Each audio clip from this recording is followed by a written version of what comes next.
en Capó.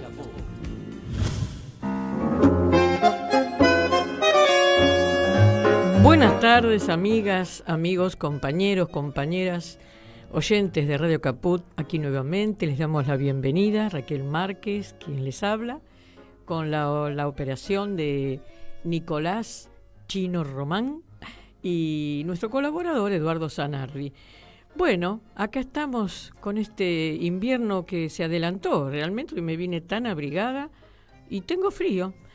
Pero bueno, así estamos, así somos los argentinos, preparados para cualquier cosa, para cualquier cosa. Por eso somos argentinos, ¿no? Nos la bancamos todas, y nos están bancando a Milei, imagínense ustedes, nos vamos a bancar a este pequeño fresquito. Pero bueno, hoy voy a empezar con una efemérides, porque realmente es tan importante, entre medio de toda esta mediocridad política y toda esta menezunda, como se le llama, a toda esta gente que pretende estar en el gobierno, está en el gobierno, que creen que hacer política es hacer lo que están haciendo. Hoy queremos recordar a Manuel Belgrano. Un 3 de junio de 1770 nacía en Buenos Aires, capital del Virreinato del Río de la Plata, Manuel Belgrano. Fue estadista, precursor de la educación popular, defensor de los pueblos originarios, la igualdad entre hombres y mujeres, revolucionario de Mayo y guerrero de la independencia. El hombre que pensó la Argentina, además de crear la escarapela y la bandera nacional y la libertad civil. Desde el consulado se propuso poner en práctica sus ideas. Se debía fomentar la educación y la capacitación en oficios para aplicarlos en beneficio del país. ¿Qué tal? Abrió las escuelas a sujetos pedagógicos excluidos como las mujeres, los desposeídos, los nativos. En sus escritos económicos desarrolló pensamientos que tienen renovada vigencia, como la relación entre el agro y la industria, que me cuentan. El convencimiento de que el país no debía quedar reducido al papel de mero exportador de materias primas, y el énfasis en la protección local. Los frutos de la tierra sin industria no tendrán valor. Mirá qué adelantado. Fue uno de nuestros próceres que mejor comprendió el valor de rescatar y honrar a los pueblos originarios. Dictó reglamentos que le otorgaban derechos, los incorporó a sus ejércitos y fue de los impulsores de una monarquía incaica republicana. La soberanía de un inca atemperada con un régimen representativo sería la base para unir los países del continente.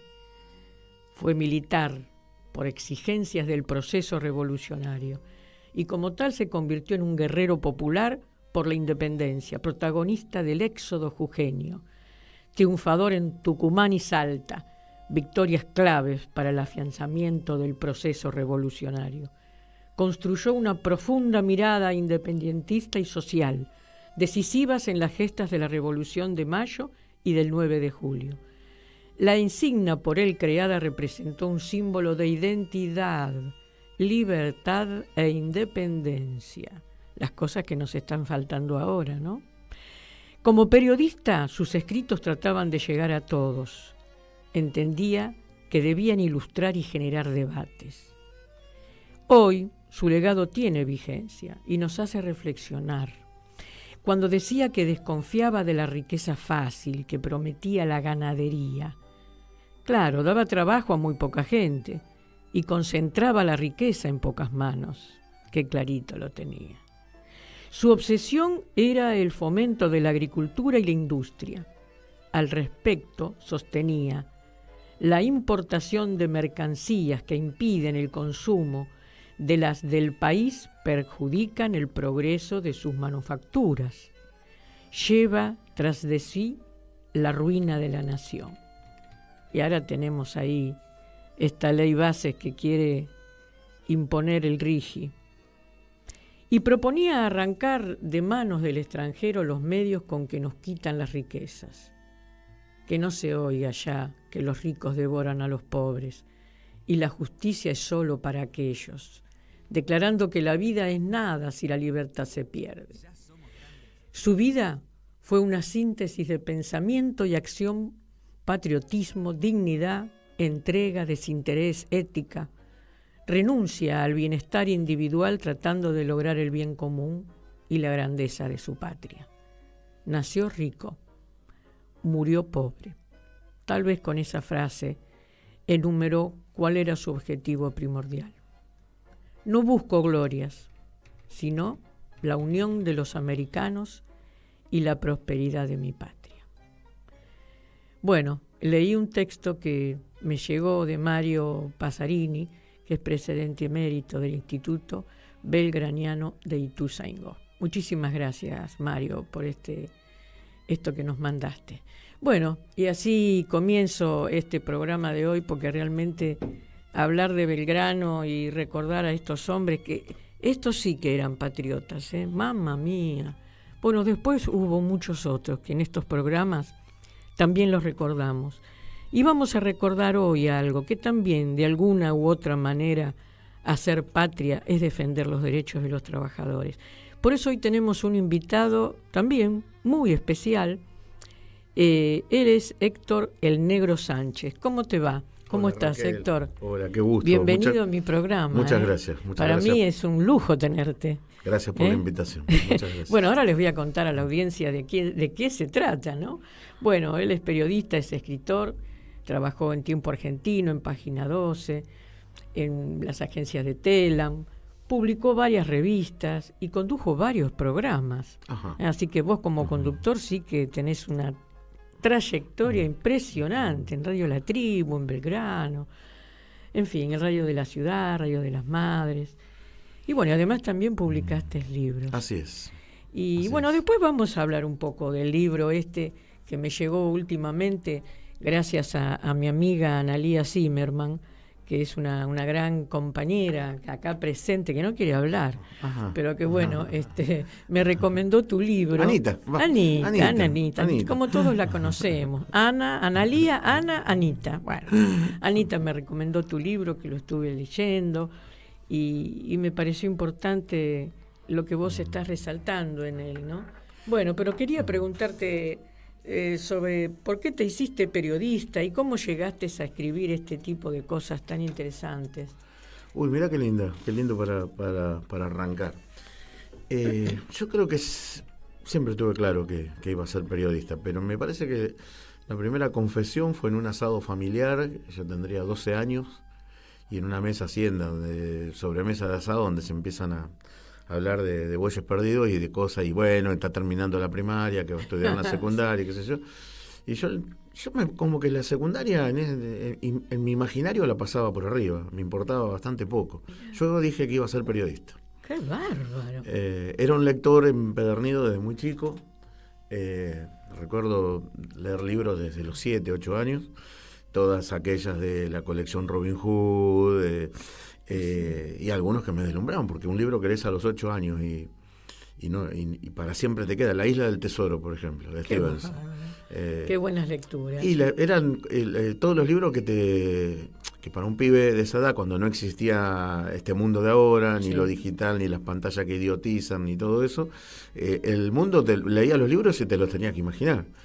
Qué bueno que es eso. Así como Julio Verne se me había imaginado todo lo que se había imaginado para escribir sin haber salido nunca de Francia, ¿no? Impresionante. Entonces leía todo, leía el diario, porque mi viejo traía todas las noches el diario a casa.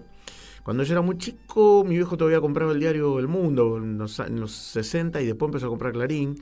Y yo le pedía que comprara Clarín por el fútbol, porque traía un montón de páginas de fútbol. Yo era muy fanático de Boca, y después, un poquito más grande, por seguirlo a mi viejo, que me llevaba a la cancha a ver el otro cuadro del cual era hincha, que es Colón de Santa Fe, y yo me hice muy hincha de Colón. Y lo amo al Sabalero, y lo sigo. Es más, hoy me importa mucho más Colón que Boca, claramente. Una opción, aquello de arriba a los de abajo, ¿no? Entonces, claro. Colón me necesita mucho más que Boca.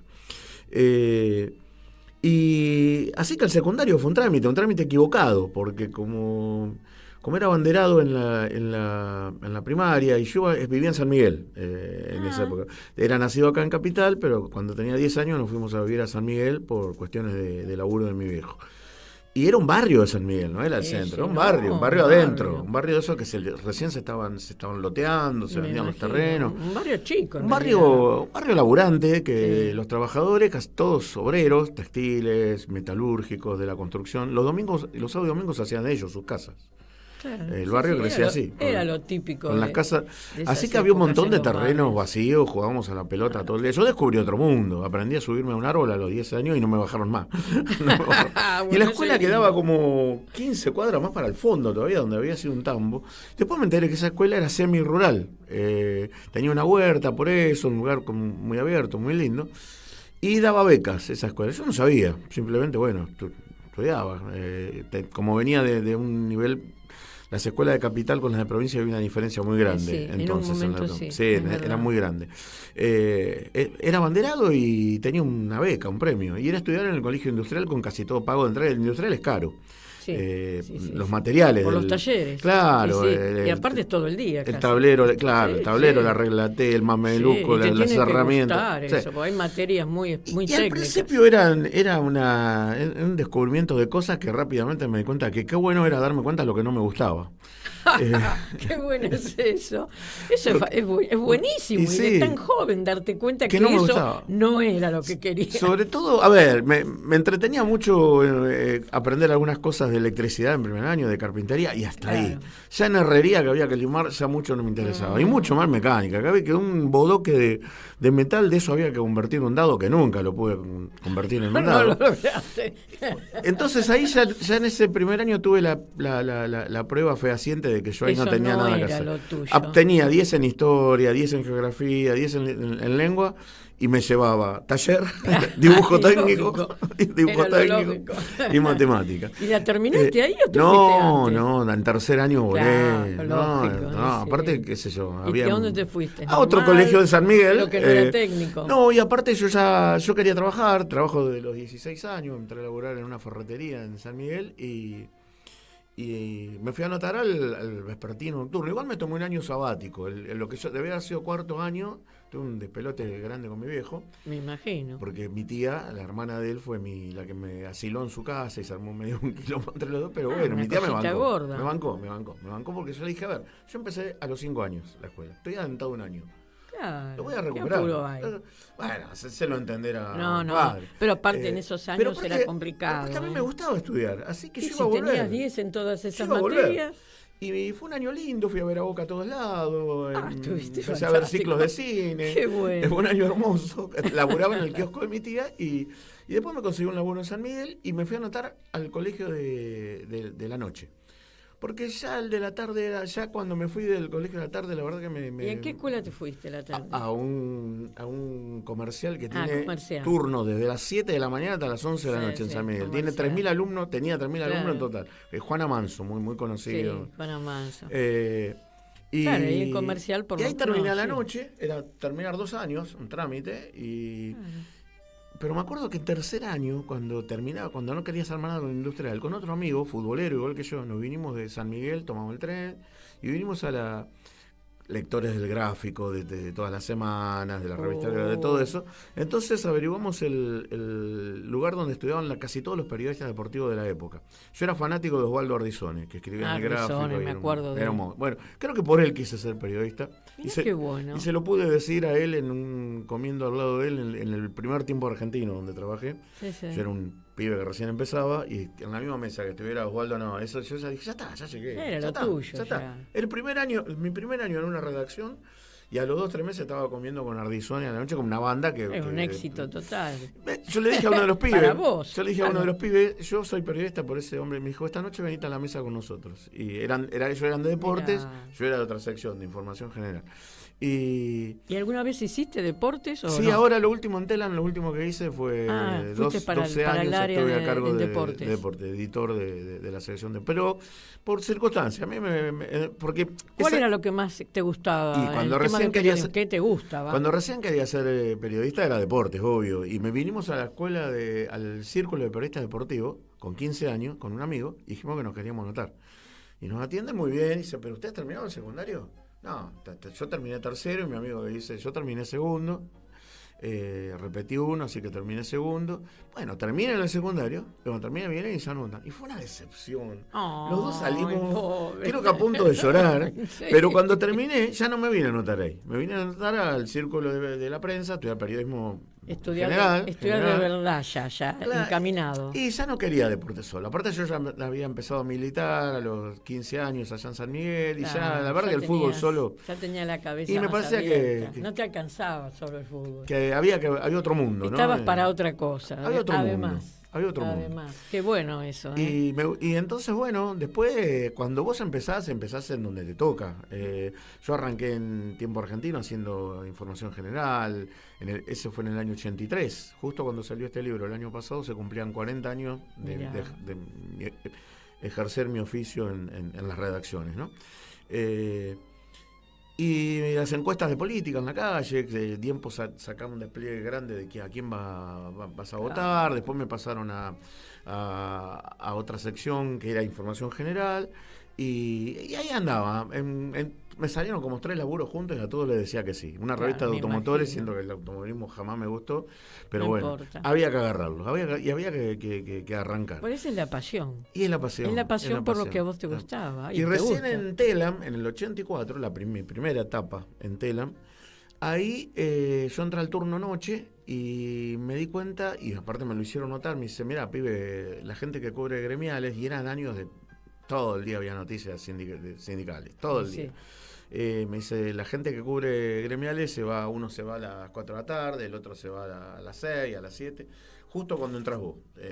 ¿Te animás a tomar los materiales gremiales? Algunas veces vas a tener que salir a la calle, porque algunas reuniones, recordemos la época de Ubaldini y todo eso, terminaban a las 11 de la noche, a las 12 de la noche. ¿Pero qué te parece? Y aparte era de mucha actividad gremial y que había mucha información sobre lo gremial. Y la verdad es que me gustó el palo, me gustó la idea, me relacioné bien especialmente con Ubaldini, con su gente, en el sentido de la información, de todo eso. Porque ahí me di cuenta que no era solamente estar en el momento que terminaba la reunión, primero tenían que confiar en vos, y que aunque pensáramos muy distintos, confiar en el sentido de que vos no le ibas a hacer una trastada, ibas a poner lo que te responsable, en serio, en tu trabajo, por lo la menos. realidad nunca es como uno la quiere, la realidad es como es la realidad. Y a mí me hubiese gustado que la mayoría de ellos fueran muy diferentes. Bueno, eran lo que eran. Lo que podían. Eran lo que eran. Y algunos eran muy buenos, otros más o menos. Bueno, en esa camada, con Ubaldini, estaba Víctor de Genaro muy joven, estaba Germán Abdala, toda una gente que era maravilloso relacionarse con ellos. Roberto Digón, que también era un tipo muy macanudo, muy de decir la verdad, no te verseaban. No. Entonces avancé con gremiales. Paralelo a eso, en mi vida personal, y esa cuestión de ser hincha de Colón y todo eso, mi viejo nació en la ciudad de Paraná. Como en Paraná no había un fútbol muy desarrollado, y él tenía parte de su familia santafesina, él era hincha de Colón, y cuando podía cruzaba, en esa época no había túnel, nada, en lancha, viaja en lancha de Paraná a Santa Fe, y ahí él había conocido, era muy amigo de una familia de allá de Paraná, que en la inmigración interna después del 45, esa familia se vino a vivir acá, se estableció en Avellaneda, fundó una villa, el padre de esa gente, Elías Orellano, que era el amigo, me le llevaba como 13, 14 años a mi viejo era como la mascota del equipo de fútbol. Y aquí ya estás empezando a entrar en la novela del portuario, ¿eh? Sí, porque mi viejo se hace mi viejo cuando se viene a Buenos Aires en el 48, también a laburar y a hacer su vida. Era un joven de 17 años, entonces él. Un lugar que buscó fue lo que conocía, la casa de su gente amiga, querida, para estar los fines de semana. Ese hombre era un apasionado del fútbol, todos sus hijos jugaron en el equipo de fútbol que él fundó en Sarandí, los Rojos de Sarandí. Y el hijo, uno de los hijos de ese hombre, Elías, Elías era el padre de Alfredo Egui Orellano, el loco Legui, el portuario.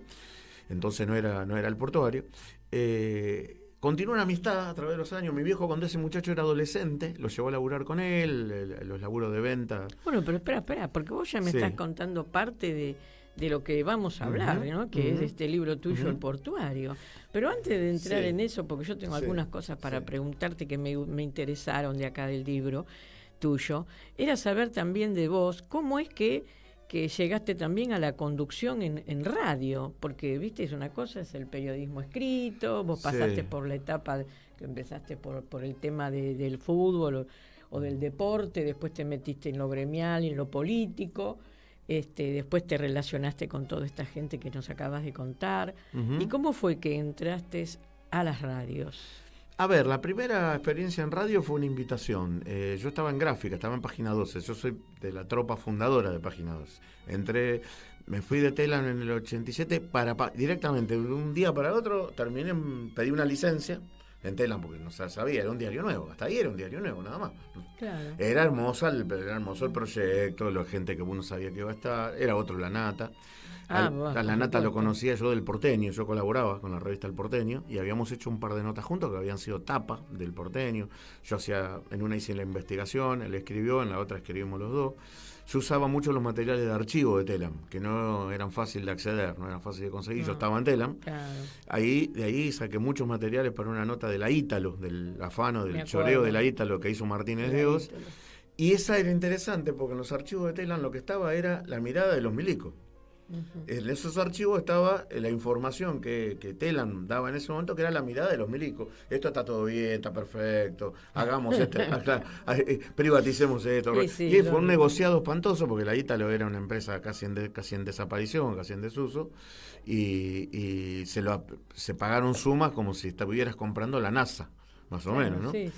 Y entonces, bueno, después hicimos otra nota sobre cómo funcionó el papel del periodismo en el golpe del 76. Es así, escribí mucho en esa nota. ¿Y tuviste alguna persecución durante esos años? Eso lo que te hacía era bueno, ¿A vos te respetaron o tuviste la...? Te jodían.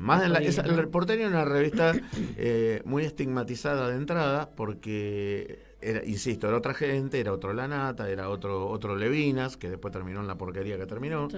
Era una revista independiente, muy independiente, una revista muy abierta, que se diferenciaba de Humor, que era el gran boom de la época. Sí, impresionante. ¿Se diferenciaba en qué? Y se diferenciaba en una apertura, Humor dentro de su calidad excelsa en política y en cosas cotidianas, y incorporó el rock con Gloria Guerrero, y era una revista muy amena. Yo la compraba, era lector de Humor. Sí, yo también. ¿Cuál era la diferencia? La diferencia es que el Porteño machiruleaba menos. Me acuerdo del Porteño, de la revista El Porteño. El Porteño machiruleaba menos, era muy abierta, le dio un espacio grande a escritores, poetas y pintores gay. Ya había páginas, lo que hoy sería LGTB. Claro. Sí. Denunciaba abusos policiales contra la comunidad travesti y gay. Bueno, fue una apertura importante. La revista vendía 25.000 ejemplares por mes. Era importante. Estaba bien. ¿Y cuánto duró? No me acuerdo. Y empezó a salir en el 81. Yo me conecté con ellos en el 83, 84. Sí, en plena dictadura. Sí, ojo que salió muy con cosas de la tierra, más tranqui. Comunidades indígenas. Sí, más tranqui. Bien, muy bien. Pero se mandaron una nota a fines del 81, comienzo del 82, que eran las tomas de tierra de la zona sur de Solano, lo que hoy es el barrio de La Fe, los lugares donde los movimientos sociales... Ahí ya se metió más... Claro, ahí se mandaron con una cosa bien fuerte. Y después cambió un poco la redacción. Esa estaba dirigida por Miguel Ebriante, gran escritor, gran periodista. Sí, muy conocido, sí. Que bueno, creo que estuvo 4 o 5 números nada más, después ya Levinas designó un consejo de redacción, ahí ya estaba La Nata, Tiffenberg, bueno, lo que fue de poco el germen de Página 12, ¿no? Página 12 nació ahí, como idea de un diario divertido, descontracturado, nació ahí, porque el Gordo de La Nata manejaba 4 páginas primero, después eran 8, que se llamaba De Post a Post. Y ahí era la política tomada, era como, digamos, con el mismo tono descontracturado de ámbito financiero, pero para el lado bueno, no para el lado malo como lo hacía Julio Ramos. Entonces ese fue el Gordo con un montón de números de posta a posta en la mano, que venía como una especie de dossier en el medio de la revista. Empezó a recorrer lugares para ver él quería sacar un diario. Bueno, consiguió. Y lo logró y estuvo bien, porque la verdad que Página 12 fue realmente, y el comienzo fue un hito y fue muy importante, muy importante. Mira, el día que salimos con el primer número a la calle, el 26 de mayo del 87, La foto era un milico sonándose la nariz en el día anterior, el 25, la jura del colegio militar. Mira vos cómo habían cambiado, ¿no? Ya no, las ceremonias eran adentro, en lugares cerrados. Sí. Y fue fotógrafo, cronista del diario, todo, y el fotógrafo, un capo, Miguelito Martelotti, que ahora creo que vive en Mendoza o en San Juan.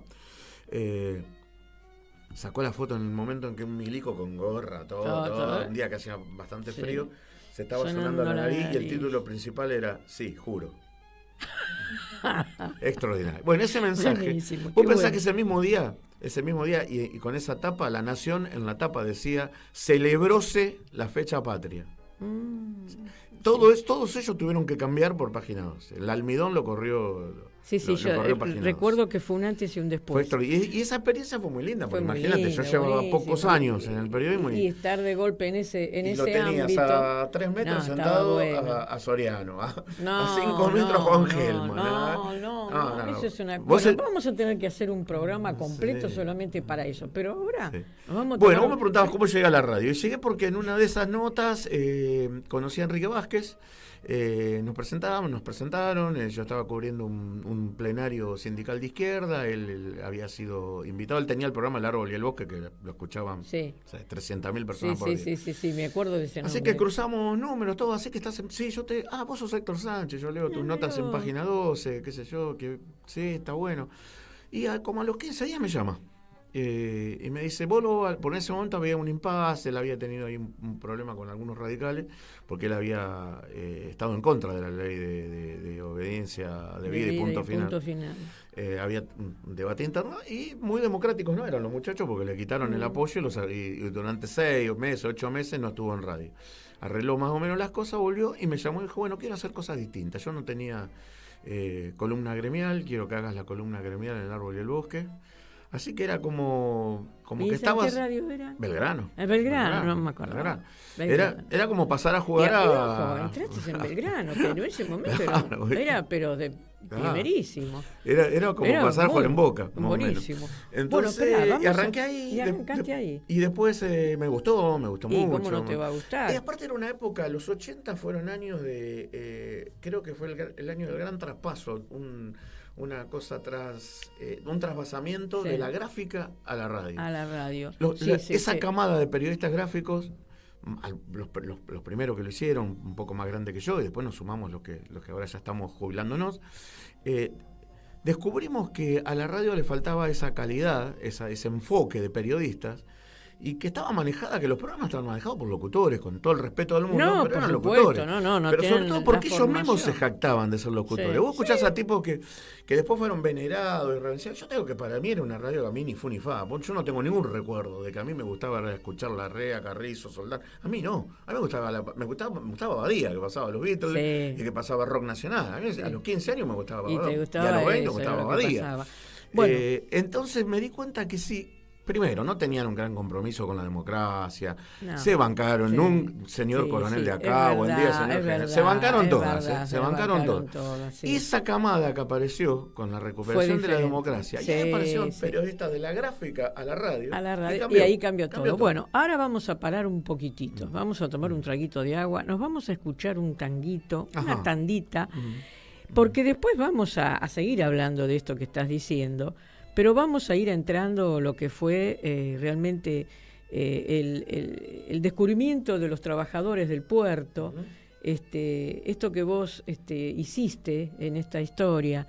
Vamos a hablar un poco de este libro que a mí me gustó mucho. Muchas porque gracias. Habías empezado antes y por eso te paré, porque quería ver cómo vos habías llegado a la radio. Pero ahora vamos a escuchar un tanguito.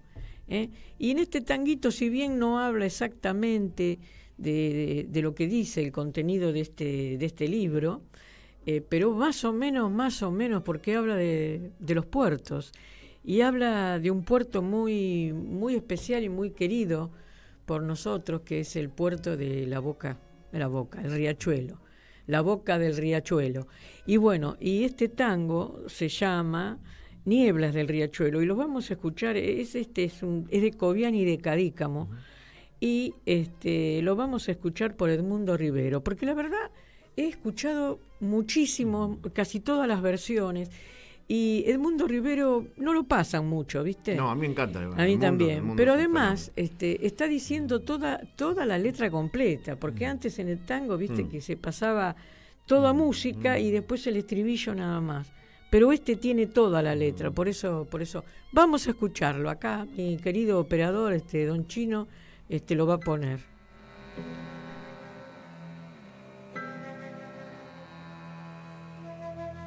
Turbio fondeadero donde van a recalar barcos que en el muelle para siempre han de quedar, sombras que se alargan en la noche del dolor, náufragos del mundo que han perdido el corazón, puentes y cordajes donde el viento viene a aullar, barcos carboneros que jamás han de zarpar, corvo cementerio de las naves que al morir sueñan sin embargo que hacia el mar han de partir, niebla del riachuelo amarrado al recuerdo, te sigo esperando. Niebla del riachuelo, de ese amor para siempre me vas alejando. Nunca más volvió, nunca más la vi, nunca más su voz nombró mi nombre junto a mí, esa misma voz que dijo adiós. Sueña marinero con tu viejo bergantín, bebe tus nostalgias en el sordo cafetín.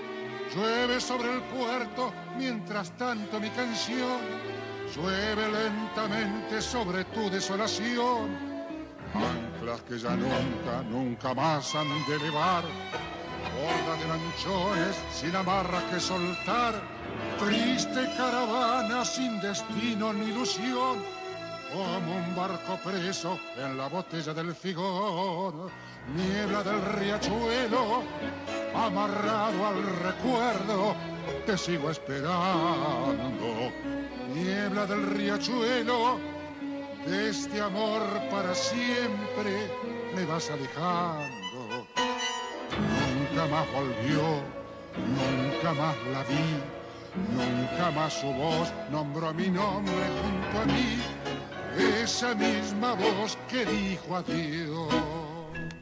Bueno, ¿qué les pareció? Qué maravilla. Ay, cómo me gusta maravilla. este tango. Qué Y aparte, bueno, los que no nos ven o no están mirando por YouTube, escuchan, pero los que tienen YouTube y lo siguieron al programa por YouTube, habrán visto las imágenes de ese puerto, esas imágenes y también las pinturas de nuestro querido Quinquela Martín, ese artífice de la Boca con esos colores.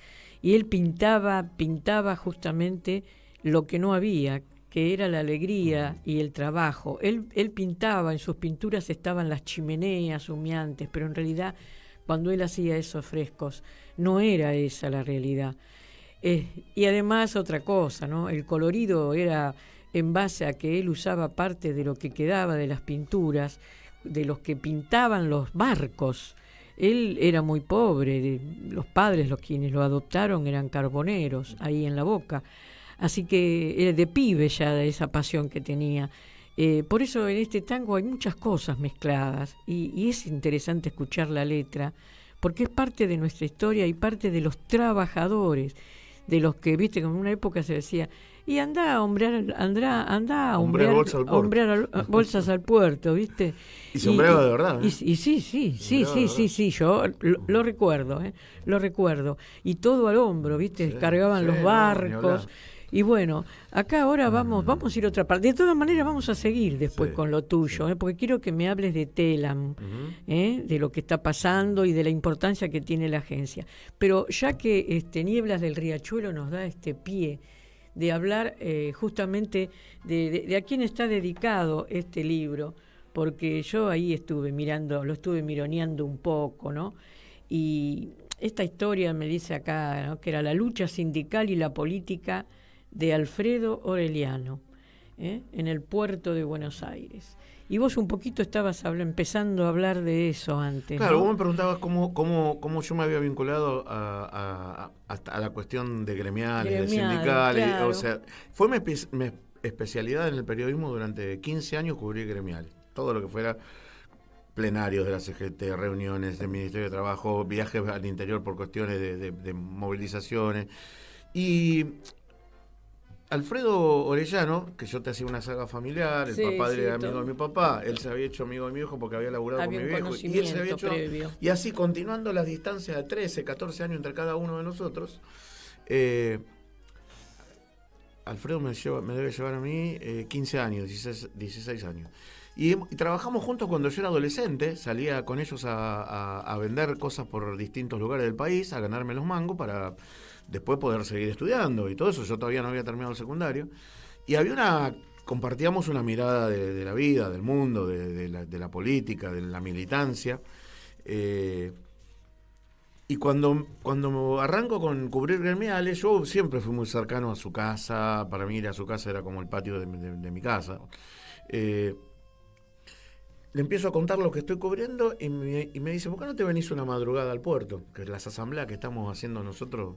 ¿Y más o menos en qué año sería? Estamos hablando del 85. Ya más para acá. Ya estábamos en democracia. Sí, claro, todo esto fue después de democracia.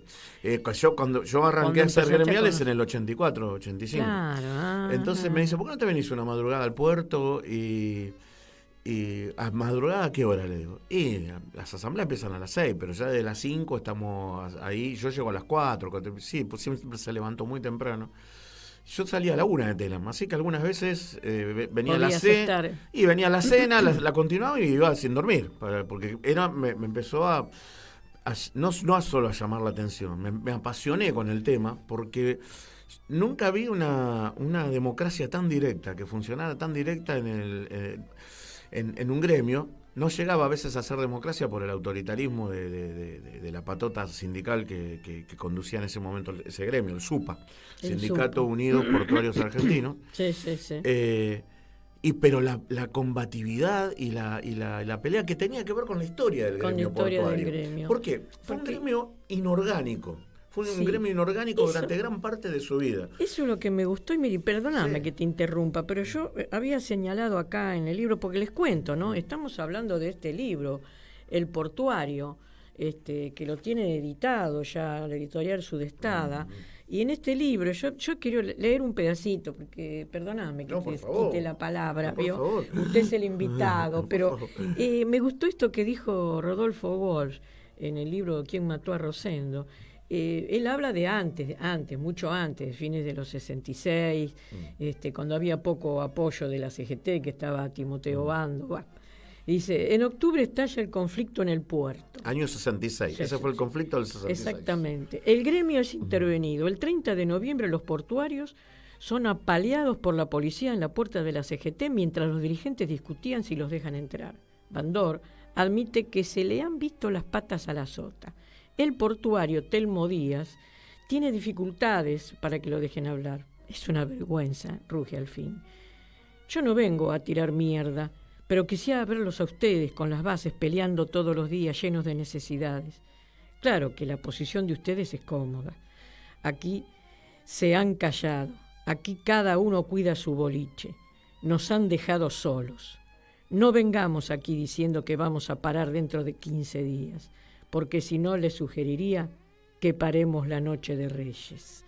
Me encantó este párrafo que vos pusiste en la página 38 de tu libro, El Portuario, porque aparte de hablar de este personaje tuyo, que vos haces el relato, que elegiste a este personaje tan hermoso, también cuenta parte de la historia de los luchadores, de los trabajadores del puerto, y desde cuándo viene, ¿no? Viene desde siempre. Qué Primero, bárbaro. el laburo portuario tiene una característica especial, distinta. El laburo de un portuario se parecía al laburo de un jornalero de cualquier oficio donde existiera el jornalero, Claro. campo, lo que sea. ¿Por qué? Porque cobraba por día. Pero a diferencia del jornalero, que le iban sumando y un día le daban y lo que le daban ya incluía lo que le afanaban en el camino, el portuario, la misma característica de su trabajo, todo basado en la fuerza, todo basado en la espalda, todo basado en los brazos y en las columnas columna vertebral que a los 40, 45 años ya estaban liquidadas.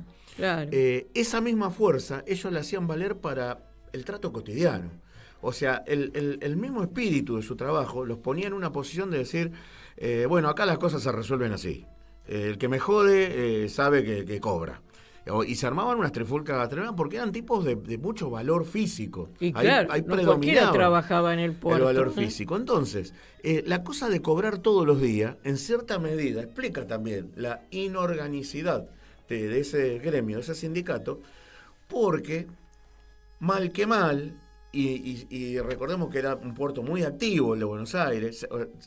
¿Sabés cuántos laburantes llegó a tener? Llegó a tener 20.000 registrados y muchos más que no estaban registrados, que iban y hacían una changuita y la cobraban de coté, la cobraban por el costado. Sí. Era un montón de gente laburando todos los días en todos los turnos, porque cuando llegaba un barco, si había que laburar a la madrugada, había que laburar a la madrugada, porque el barco tenía que salir tal día. Seguro. Entonces eso de cobrar todos los días era bueno, y no tan bueno por otro lado. ¿Por qué? Porque generaba una diferenciación con respecto a los otros trabajadores que necesitaban de la organización para el reclamo cuando el sueldo no llegaba. El 28, el 29... Ya no había. Y el portuario cobraba todos los días. Entonces, eso que los hizo de alguna manera anárquico, esa misma forma de laburar y forma de cobrar moldeó su carácter. Los delegados no se elegían como en otros sindicatos por lista. Los delegados hasta la década del 70 se elegían a dedo. En una ranchada, en un grupo, en un galpón, laburaban 50, 60. Pero era a dedo a quien seguramente era el líder o que más había representado en su momento por su coraje, por enfrentar al otro. ¿Quién va a hablar con la empresa hoy? Con Murchison. Claro. González. ¿Por qué? Y bueno, porque González se hacía respetar, era buen trabajador, iba al frente, discutía. Era bien democrático. Directa, democracia directa. Lo que no era democrático era la conducción, que no respetaba eso y les hacía valer, no, pero si ustedes no tienen una lista armada, si ustedes no tienen una lista conformada, no pueden participar de las elecciones. Eso le pasó toda la vida a Legui, al portuario. A Legui, esto estaba, perdóname que ahora te interrumpo otra vez, disculpe, ¿no? Pero lo voy a seguir interrumpiendo. Yo acá en la página 52, y esto porque realmente es para difundirlo este libro, porque cuenta la historia tan que todo el mundo lo ignora. Acá está, dice, el loco Legui encabezaba la búsqueda de colectivos de la línea por todo Sarandí, con un poncho rojo que llevaba puesto ese día. Y después dice, parábamos los colectivos y con todo respeto les decíamos, señores pasajeros, sepan disculpar, nos vamos para Esencia a recibir a Perón. Esto me encantó, ¿viste? Porque lo rescaté porque dije, esto se ve que lo hacían asiduamente para distintas cosas. Quienes quieran venir están invitados. Y lo mismo el compañero chofer. Varios choferes fueron ese día. Y me imagino. Y a los que no fueron le dijeron, los colectivos se los vamos a dejar en tal lado. Sí, acá lo dice en el libro. El problema fue que, claro, ese fue el día de la masacre de Ezeiza. Sí, me acuerdo. Y los colectivos no pudieron... No pudieron. Es más, yo también estuve ahí y me fui caminando hasta allá, hasta Puente 12, que era donde estaba el palco principal, y te digo que las balas las escuchaba, hacían ¡sin! Nosotros no llegamos con mi grupo, pero lo que me acuerdo era el regreso, caminar desde ahí hasta la General Paz, hasta una estación de tren. No había colectivos. Eran millones de personas. Sí, yo creo que 2 millones de personas tranquilamente hubo. Sí, 2 millones tranquilamente. Qué época. Entonces, bueno, también rescaté este parrafito que es largo, por supuesto, es hermoso, pero es como que haces a través del libro un recorrido entre la fuerza del trabajo, la organización de los portuarios y también la situación política y social de la época, en donde vos hablas de este personaje, que bueno, me interesa que digas un poco más, a ver cómo, y dónde pueden conseguir este libro. Bueno, ahora vamos a decir lo del libro. Lo de Legui fue simple, porque yo empecé a ir a esas madrugadas al puerto, al Sedecón, allá en Retiro, el galpón de... Sedecón quiere decir Centro de Contrataciones Portuarias. Ahí se hacían las contrataciones diarias, porque un portuario llegaba a la madrugada y no sabía si iba a laburar o no iba a laburar ese día, y no sabía cuántas horas, entonces elegía a dedo. Los capataces desde arriba de una tarima. En la época de los capangas. Y estamos hablando de los 80, Lo que pasa es que, hubo distintas situaciones. Al empezar a cubrirlas, yo a esas asambleas y empezar a sacar cables en Telam, porque yo laburaba en Telam, así que cuando volvía a la tarde de la redacción, hacía un cable con lo que había visto, con lo que había observado. otros colegas me empezaron a preguntar, porque había otras agencias, estaba DIN, estaba NA, y se estaban perdiendo una noticia. ¿Cómo la conseguiste? ¿Cómo la conseguí? Fui. Fui. No hay otra manera. Y fui porque ¿y cómo sabía? Y bueno, tengo un amigo que milita, que es un delegado combativo, que no, ni siquiera aparece en la nota, porque el hecho era todo un gremio reclamando por salario, reclamando no dejen que las empresas nos roben, porque el gran problema del puerto era, el puerto siempre tuvo una normativa. Hay que cumplir con esto. Si vos lo que estabas poniendo al hombro era un material tóxico, te tenían que pagar más. Sí, bueno, si no apretabas, no te lo pagaban. No te lo pagaban. Entonces, eso fue generando una cobertura aparte, vos sabés que era un lugar muy folclórico. Llegabas a la mañana y estaban los puestos de torta frita, los puestos de tortilla asada de tipo santiagueña, mate cocido. Café no compraba casi nadie, ¿vos sabés? Mate cocido. Había, si querías, pero mate cocido. Y tenis se te ocurra preguntar por té.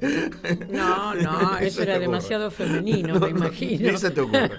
Es más, y con el primer desayuno, una copita de ginebra pasada de contrabando. Sienta bien, también estimula y sienta bien. Claro.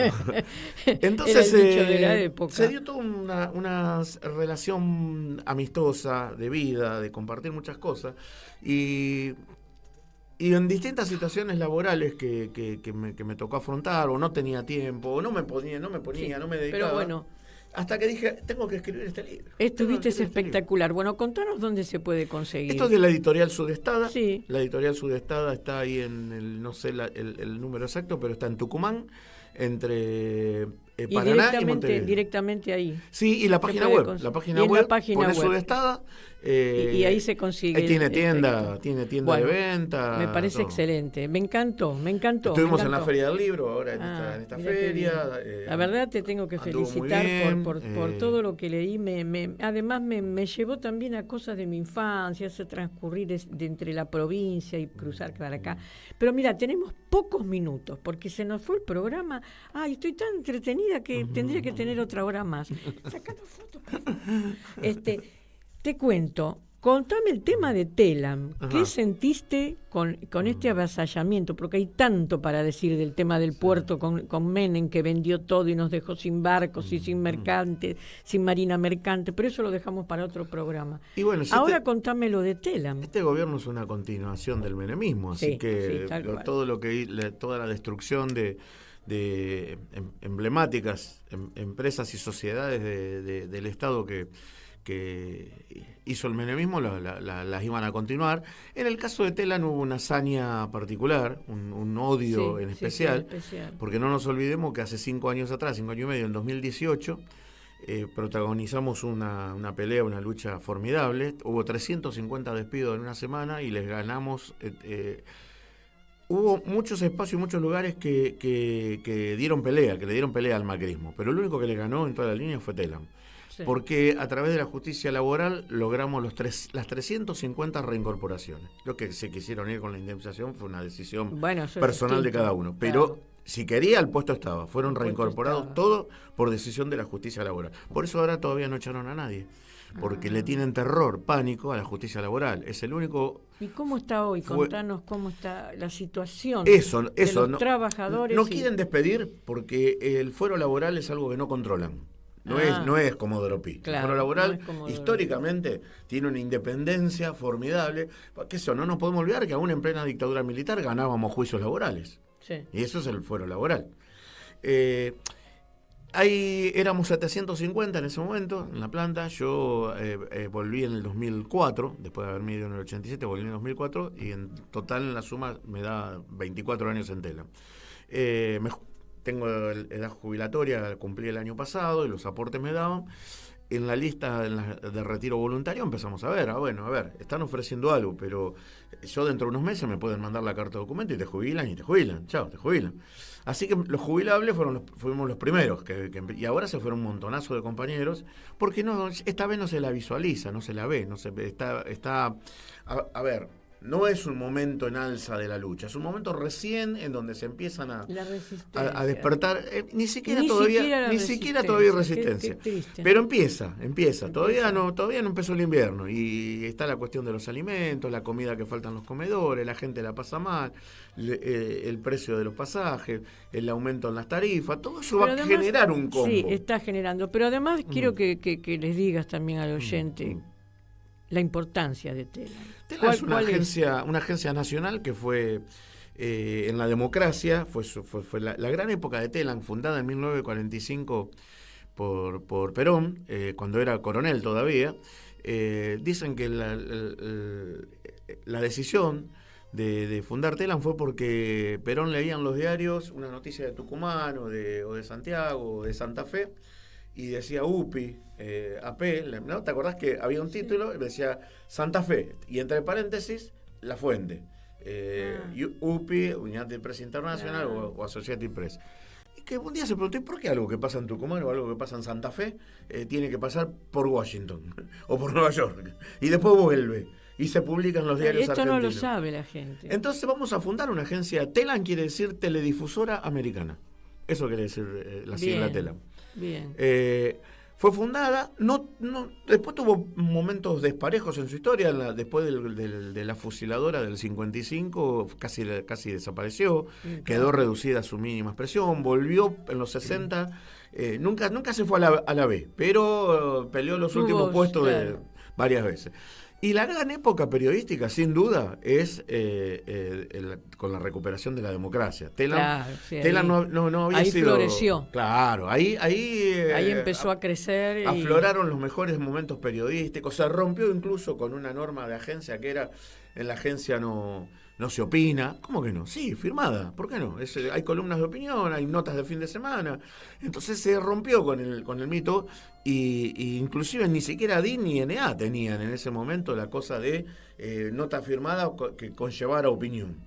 Por suerte, como Telam es una sociedad del Estado, en ese momento era una empresa estatal más, pero después del menemismo para acá se conformó como una sociedad del Estado, como Aerolíneas Argentinas, una sociedad del Estado.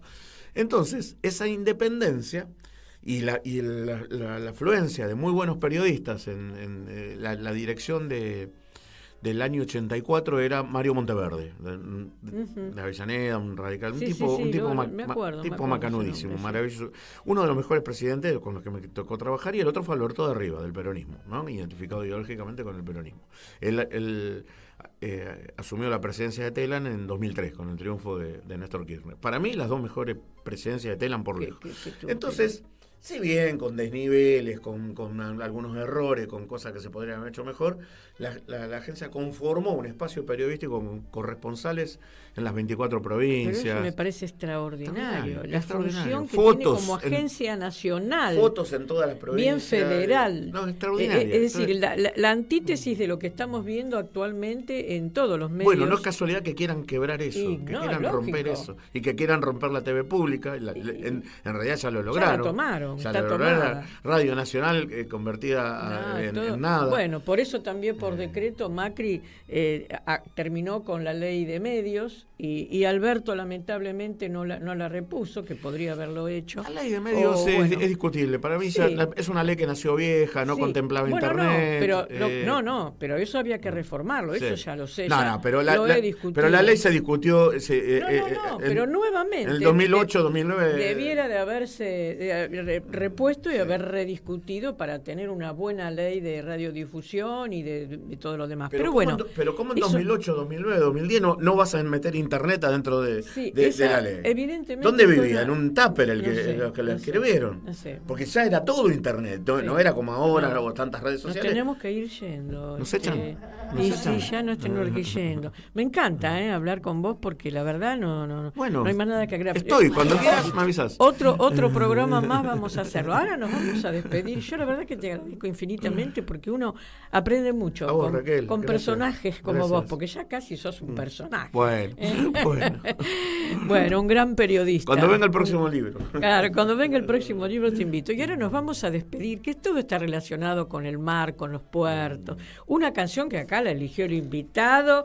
Creo que sos un... Mirá, es la primera vez que un invitado elige una canción, porque yo soy terrible para esto. Pero bueno, es de Mariquena, es decir, la canta Mariquena Monti, que algunos ni la conocerán, pero yo sí, Yo una también. gran cantante, y se llama Los Puertos del Mar. Así nos despedimos. Es de hasta el Jacques Brel, lunes. un belga Perfecto. de la época de la chanson, La tipo, chanson, claro, qué lindo. y Bueno. vivía en Francia y escribió esta maravilla. esto. Bueno, nos despedimos hasta el lunes próximo de 19 a 20 acá por Radio Caput. Somos grandes. Los esperamos.